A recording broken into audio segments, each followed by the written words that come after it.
What is up, guys? Welcome to the CrazyOneShow. And today, let's talk about Seats of Power since it's the most requested by the new subs, the new players. And we'll talk about how to get it, how to defend it, what are the benefits, what are the risks of having a Seat of Power. So let's get it. Let's start off by how do you get the Seat of Power? You can get this by by just attacking it, especially if it hasn't been taken by any player yet. All you need to do is keep attacking it until you bring its walls down to 0. So that's the only thing you need to do. Keep sending multiple attacks until you see its wall dropping down in its percent. You need to bring it down to 0. And that's the only thing you need to do. So the bigger your army, the faster it is. And if you want to get it easier, the only thing you need to do is organize a rally between you and your alliance, so it's easier. So it's a collective attack on the seat. So that's it. And once you bring its troops down a little bit, keep sending siege so it's faster for you to break down the walls. And the only thing you need to keep in mind is that you need to part near the seat so you don't get intercepted by other people. You might spend your time bringing its walls down. Then at 5% or 2%, someone else attacks it and takes the seat right under your nose. So keep that in mind. And the benefits of the seat is a wide range. Some gets buffs on attack, troop attacks, troop defense, seat defense.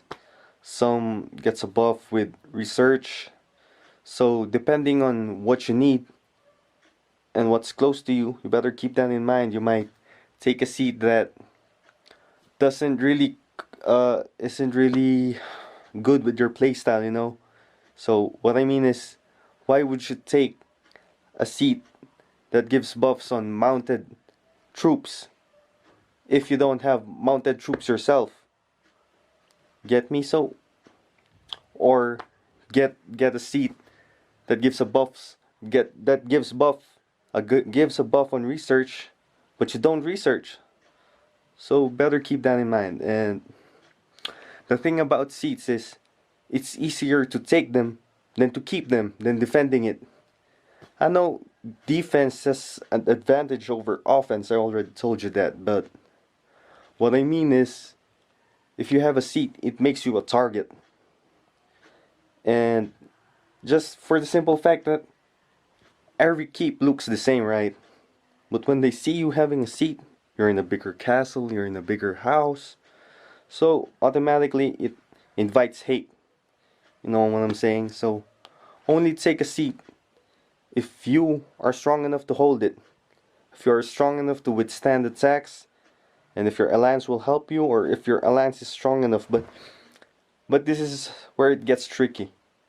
If you spend moderately or you spend more than the average person, go get it. No one's stopping you. But if you're like me that spends little or none at all, it might be best to not take a seat, to avoid having a target on your back and just being worried all the time that every time you log in, your troops get wiped out for different reasons.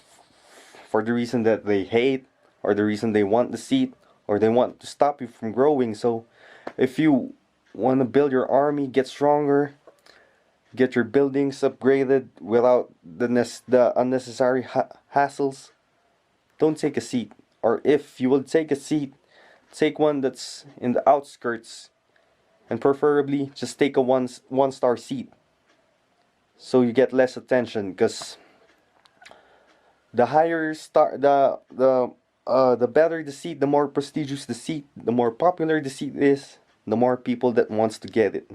And if it's a 4-star seat or a 5-star seat, the resources around it, like the farms, the mines, everything is a higher level. So you get you get more people are bound to see you. More people go to the area to farm, to do all those things, to hunt, So it's better if you stay away, or better, don't take a seat at all if you ain't ready. That's a good advice that I can give you. Because you may take a seat like, what, a day, 2 days, 3 days, and you get wiped out. Then what? Because the spenders, the people that have money, they can replenish their troops like right away. They can speed heal, speed train. But most of us, we can't. So it's better stay away from the battles that it's pointless to us, man. You know.